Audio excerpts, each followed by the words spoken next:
So here's part two of my chicken water. God bless you folks. It's a chicken watering system. It's just constructed out of stuff that I had. So I showed you the bucket. Showed you installing this half-inch PVC through it the other day. It's threaded on one end, and then it's just regular fitting on the other. I got an O-ring, and I put some of that pipe dope on the threads and just kind of shoved it through the bucket with a 3/4 hole, nice tight fit so it doesn't leak. The O-ring helps a little bit. And coming out of that, I got just a plastic half-inch PVC valve so that I can shut the water off. Before I go any further in the system, I'll show you. I mean, just use what you got laying around. I got some scraps of plywood and probably a small fortune in plywood this year. But I had some little hangers, shelving brackets. They were kicking around, so I used them. I mean, don't get too freaked out about having to have exactly everything. And show with the water in it. You definitely want to keep the lid on. The lid was off and it's got some dirt. But this is how that stock tank float will work, is that when the water level drains down, that float comes on and allows the hose to pump water through it. And then when it fills up, it'll just, you can see it just floats back up just like the toilet bowl works in your house. Same concept. But we'll fill this one right now with a bucket, which is fine, and or a hose, whatever you got. But coming out of this bucket, I have that shut off. I did not glue. I have a 90 coming down here to a T. This line goes into my coop. At the upper level, I have a 2-level coop. Right now I got the bottom doors off, but I wanted them to have water in the coop. In addition, they got a 5-gallon water in there. I believe you should have redundancy with animals, you know. This system works good, but what if something went wrong? You were away, it was a hot day or something. Just give them a second water of some kind. Even one of them cheap waters is good. Down out of this T, that same T there, I just use electrical conduit here, just whatever you got laying around. Another 90 turning in to go to the lower section, which I'll show you guys.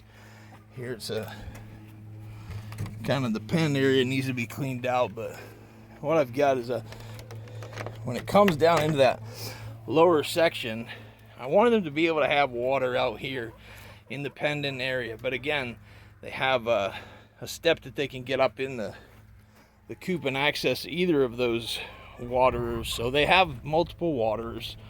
There's a spot out here, but I just feel like it's important. So they have these down here, and these drinker cups work great. Again, I had showed you can take them off to clean them, and what happens is this little valve gets pushed, out comes your water, and it works great. Get your water all over yourself while you're trying to put things back together, but then the birds will come in and they just will touch this and get more water. There you go. Works great. So coming out of this end, I think you should always, you saw what was inside the bucket, you know, a few bugs and stuff. You should always have something as a clean out so that you can flush the dirt out of your system. Because what will happen is if you don't, you'll get these little cups that will plug up or they'll get stuck open. And so it is important to clean your system every once in a while. Mine's not really attached yet.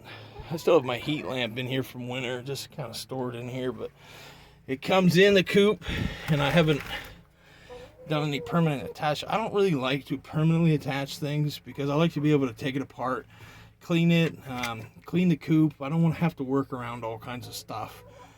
So everything is glued except for those connections coming out of that lower 90 and that T. Everything else in here, this is all glued so I don't get water. I wanted those to be glued, but the pipe itself is not secured. It can lift right up off the wall from that end, and there is a clean out on that end too.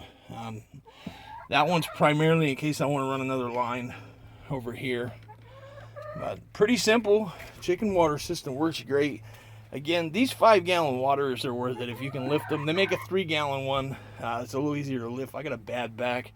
Carrying this thing full is almost impossible. What do you think about your new waterer, huh? You got a lot to say. Yeah, I think you like it. Anyways, yeah. So I will show you while I'm here. I got to repair this gate. I use this heavy duty mesh. It's been on here for a few years and it works really good. Under this is a gate, and this gate drops down so I can leave the upper level shut when it's bad weather. And this little ramp there is just kind of built to go there, and there is a set of doors for the bottom level, but it works good for a couple reasons. Everything is built to internal dimensions of 8 foot, so that you can take 4 pieces of plywood and rip them down. It's 4 foot across and 2 feet wide. There's wire under everything, and that way if you want to open the entire thing up for the summer, that's great. I have these pieces that cover this for the winter. This year when I had to repair the heavier mesh there, all I had was this 1/4 inch mesh, and it's really not good for chickens. I don't recommend it. Use like some of the heavier wire rabbit caging. It's like a 1x2 or something mesh. It works awesome, and it will last for a number of years. It's pretty easy. The mesh goes right through it, generally speaking, but it's the way to go. It gives them some ventilation. You don't want a bunch of flies and bugs in here, and it gets all hot, and they need air. And we got some ventilation holes drilled in the side there.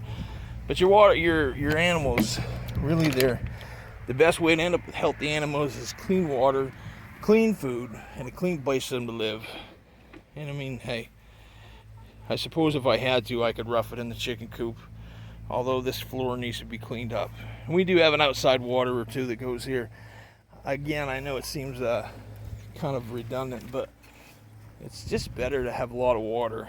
I hate for them to run out of water, because as egg-laying hens, they really need to have access to water all the time. I mean, they can forage around for food, that's fine, but your egg production can suffer, and that's one of the things you'll find, or I've found, is that if you don't provide them clean water all the time, your egg production will suffer, and the light can affect it too. Give them too much white light and they get aggravated, and if they don't have enough light, like in the winter, when they'll go to molt and they won't lay. But hope you guys enjoyed this part too. Hopefully I don't slip on the way out of here, but it is a pretty handy system. I have full confidence in the system. I've used it before. I just highly recommend it. You can go on Amazon and get the poultry cups. I also have what they call poultry nipples, which can be installed in the bottom of a bucket, or they can also be screwed into these PVC pipes. I just like the PVC pipe. It seems to work pretty good. Well, God bless you guys. Have a great day. Blessings in Christ from all of us here up in northern Maine.